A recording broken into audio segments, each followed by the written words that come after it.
नमस्कार दोस्तों, आप सभी का स्वागत है हमारे इंस्टीट्यूट चैनल सरस्वती जी के क्लासेस में। आज की इस क्लास में हम जो हमारा बचा हुआ पाठ है झारखंड में अंग्रेजों का प्रवेश, उसके बचे हुए पाठ को कवर करेंगे। तो आइए शुरू करते हैं आज की क्लास। आज की क्लास में हमने पहले हजारीबाग को लिया है, हजारीबाग का क्षेत्र लिया है जहाँ अंग्रेजों का प्रवेश कैसे हुआ था, इसके बारे में हम लोग जानेंगे। हजारीबाग का जो क्षेत्र था उसमें जो राज्य स्थित थे हजारीबाग में उस समय वे थे कुंडा, खरगडिया, छै, केंदी, रामगढ़। ये सभी जो राज्य थे वो हजारीबाग के अंतर्गत आते थे। उस समय जो प्रमुख राज्य था हजारीबाग का वो था रामगढ़, और जिसका की कंपनी सरकार को सबसे अधिक विरोध करना पड़ा था। यानी कंपनी सरकार जब हजारीबाग में अपना अधिकार करने के लिए जाती है तो उसे सबसे ज्यादा विरोध का सामना जो है वो रामगढ़ का ही करना पड़ा था। रामगढ़ के जो शासक थे उस समय वो थे मुकुंद सिंह शासक थे उस समय रामगढ़ के, और वे अंत तक अंग्रेजों का विरोध जो है वो करते रहे और उनकी अधीनता स्वीकार करने से वो हमेशा बचे रहे। यानी कि वो अंग्रेज की अधीनता कभी भी स्वीकार करना नहीं चाहते थे। 1772 ईस्वी में कंपनी सेना, जिसका नेतृत्व कंपनी की एक सेना थी जिसका नेतृत्व कर रहे थे कैमक और इवेंस, इन लोगों के नेतृत्व में ही पटना काउंसिल ने ऑर्डर दिया इनको कि वे रामगढ़ राज्य पर आक्रमण करें, और उन्होंने 1772 ईस्वी में रामगढ़ राज्य पर चढ़ाई कर दी।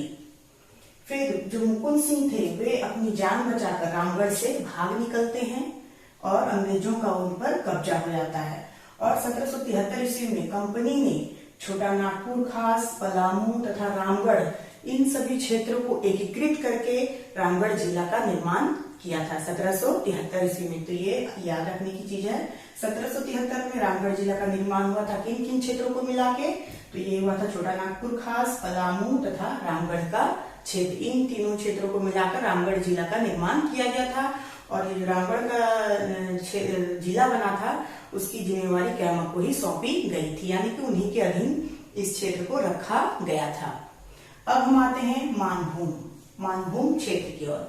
मानभूम क्षेत्र में जब अंग्रेजों का पदार्पण होता है उस समय वहां पे जमींदारी व्यवस्था जो बहुत ही मजबूत थी, यानी वहां पे बहुत ही ज्यादा जमींदार थे और बहुत से क्षेत्र थे जहाँ जमींदारी व्यवस्था बहुत मजबूती से चल रही थी। जिसमें प्रमुख रूप से जो जमींदार थे वे थे झरिया, कतरास, पर्रा, ईचागढ़, झालदा, कर्रा, बलरामपुर, रघुनाथपुर, बड़ा भूम इत्यादि। यानी कि और भी बहुत सारे हैं। यहाँ मैंने कुछ ही नाम लिखे हैं, और भी बहुत सारे नाम हैं जो उस समय जमींदारी, जहाँ पे जमींदारों की का शासन चलता था। अंग्रेजों का प्रवेश जो है मानभूम में फर्ग्यूसन के नेतृत्व में हुआ था। फर्ग्यूसन के नेतृत्व में ही मानभूम में अंग्रेजों का प्रवेश हुआ था। कर वसूली के लिए जो सैनिक चौकियां बनाई गई थी, वहां पे जो फर्ग्यूसन है उनके अनुसार ऐसा उन्होंने कंपनी को सलाह दिया था, कंपनी सरकार को, कि वहां पे जमींदारों पे चढ़ाई करने से फायदा नहीं होगा, बल्कि वहां एक सैनिक चौकियों का निर्माण किया जाए और उसी के अंतर्गत वहां पे कर का वसूली किया जाए, तभी संभव हो सकता है उन जमींदारों से पार पाना और उनपे अधिकार करना और उनसे राजस्व वसूल करना। पहली चौकी जो है वो बनी थी बलरामपुर में। तो ऐसा क्वेश्चन पूछा जा सकता है कि जो मानभूम में जो जमींदारी व्यवस्था थी उससे कर वसूलने के लिए जो सबसे पहली चौकी का निर्माण किया गया वो कहाँ किया गया? तो वो किया गया था बलरामपुर में। फिर 1783-84 में जो मेजर क्राफोर्ड थे, उन्होंने 1783-84 में झालदा के राजा को गिरफ्तार कर लिया था। झालदा जो जमींदारी थी उनके राजा को उन्हें गिरफ्तार कर लिया था और पूरे क्षेत्र पर अंग्रेजों का नियंत्रण जो है स्थापित हो गया था। तो इस अब आता है संथाल परगना का क्षेत्र, जिसपे अंग्रेजों का अधिकार कैसे हुआ इसके बारे में हम लोग जानेंगे। संथाल परगना, इसके जो शासक थे वे थे सुजा, और इन्होंने अपनी राजधानी बनाई थी राजमहल को, और ये जो राजमहल है वो साहिबगंज में है। कंपनी के एक एजेंट थे डॉक्टर ग्रेवियल बाउघटन। इन्होंने व्यापार संबंधी फरमान जो है वो सुजा से प्राप्त कर लिया था। जो संथाल परगना के शासक थे सुजा, उनसे इन्होंने जो व्यापार संबंधी जो फरमान होते थे, जो आज्ञा पत्र होती थी, उसे इन्होंने उससे प्राप्त कर लिया था। 1676 ईस्वी में मुगलों के शाही टकसाल जो कहाँ था, राजमहल में स्थापित था, मुगलों के द्वारा स्थापित किया गया था राजमहल में। वहां मुगलों का रुपया ढाला जाता था और उसी टकसाल में 1676 ईस्वी में कंपनी के लिए भी रुपया ढाला जाने लगा था। यानी बात इतनी आगे बढ़ गई थी, अंग्रेजों का इतना ज्यादा हस्तक्षेप हो चुका था कि जो मुगलों की शाही टकसाल थी वहां से अंग्रेजों के लिए भी रुपया ढाला जाने लगा था।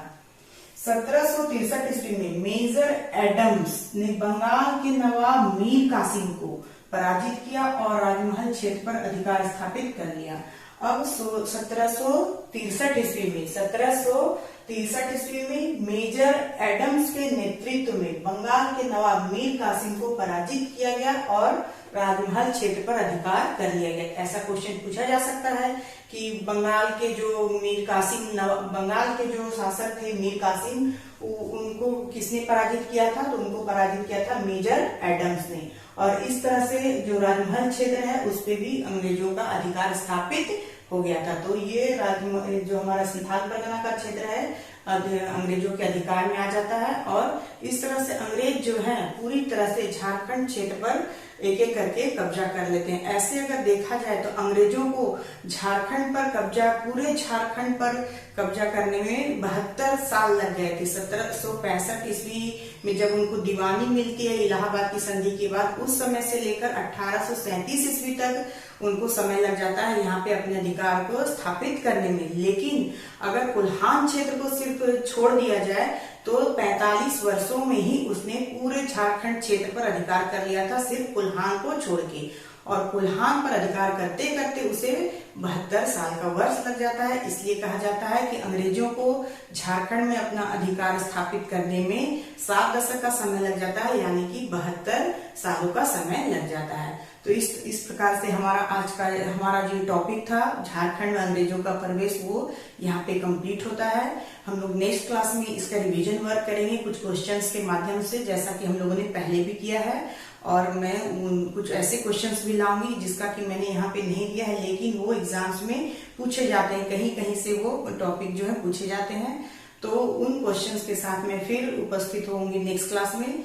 तब तक के लिए धन्यवाद। जय हिंद, वंदे मातरम।